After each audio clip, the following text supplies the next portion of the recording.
Hello everyone, welcome back to my channel. Today I am here to share with you the second part of most important question answers of My Mother 66. Before we begin, please take your paper and the pen and write the question answers I will be sharing here. Also make sure that you have watched the previous video in this channel where I have shared the question answers and also I have explained the poem. The first question today is, what is the kind of pain and ache that the poet feels? This is for 2 mark questions and it has been asked in 2014. The answer is, when the poet sees the pale and corpse-like face of her mother, her old familiar pain or the ache returns. Perhaps she has entertained this fear since her childhood. Aging is a natural process. Time and aging spare none. Time and aging have not spared the poet's mother and may not spare her as well. With this aging, separation and death become inevitable. The question is about the pain of the poet. What kind of pain she felt? The poet felt the ache because of her mother's old age. As a child, she was really afraid that she is going to lose her mother. And now she is also realizing that she herself is getting old and age will spare none. It will come to everyone. So the poet is afraid. The next question is, why are the young trees described as sprinting? What do the young sprinting trees signify?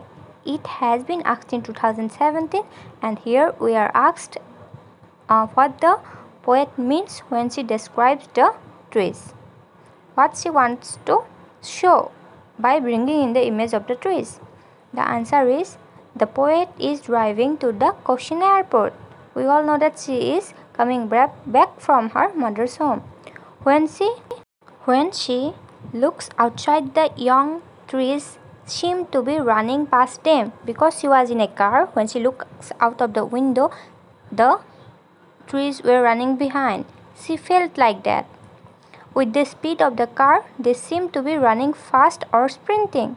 The poet presents a contrast, her dozing old mother and the sprinting young trees. She wants to show the difference between her old mother and those young trees which are running, which are very excited, symbolically. The third question is, it has been asked in 2016 and 2018 as well.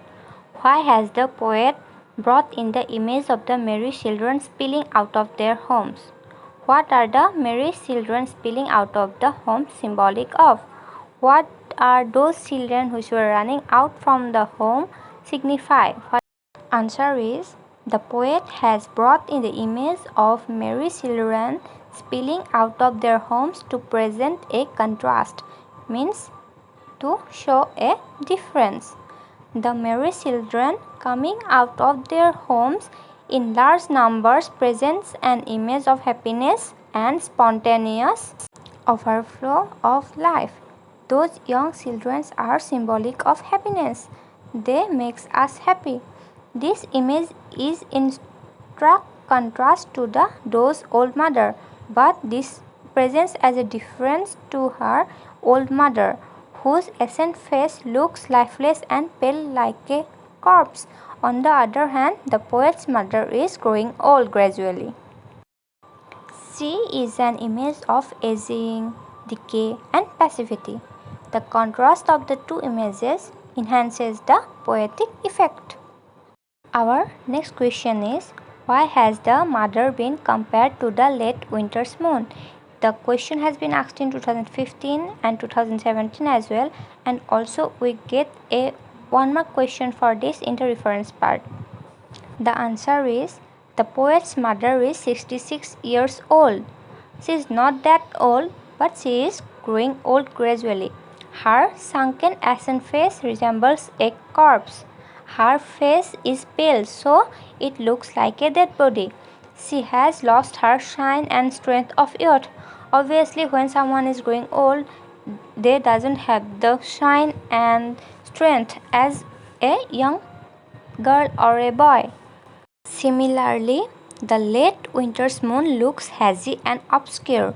It too lacks shine and strength. So, a late winter's moon, that is the moon in the winter season, is also not very clear because of the fog. It doesn't shine that bright as in the summer. The comparison is quite natural and appropriate. Obviously, the comparison is not a bad comparison, it's good. The simile used here is apt as well as effective. It is really good means apt, excellent, and it is also effective. Simile, the comparison acts as a medium to bring in the fear and that kind of sadness in the poem. So our next question is number 5. What do the parting words of the poet and her smile signify? Or what is the significance of the parting words of the speaker and her smile in My Mother 66? It has been asked in 2019. So the answer is the parting words means the last words of the poet, "See you soon, Amma," signify an assurance of life and a promise of meeting again shortly. By saying so, the poet is giving a hint or a assurance that she will meet her mother soon. Along with this, her smile signifies the overcome of the ache and childhood fear that inside her heart. So, in her heart, she has a fear that her mother is growing old. She will no longer be able to meet her mother for a longer life or for lifelong. She has that fear in her heart, but by smiling, she is overcoming or hiding her fear. Her words and her words and smiles are a deliberate attempt to hide her real feeling. So she is smiling deliberately, means intentionally, so that she can hide that she is afraid, she is sad. She doesn't want to show it in front of her mother. Similarly, her continuous smile are an attempt to overcome the ache and fear inside her heart. Last word and the smile continues so that she can overcome that fear and ache means pain in her heart. Thank you so much for watching. Please subscribe this channel for more videos and also share it with your friends so that they can also write, and please write these question answers in your notebook because you are getting these questions in your exams. Okay, bye bye, see you soon.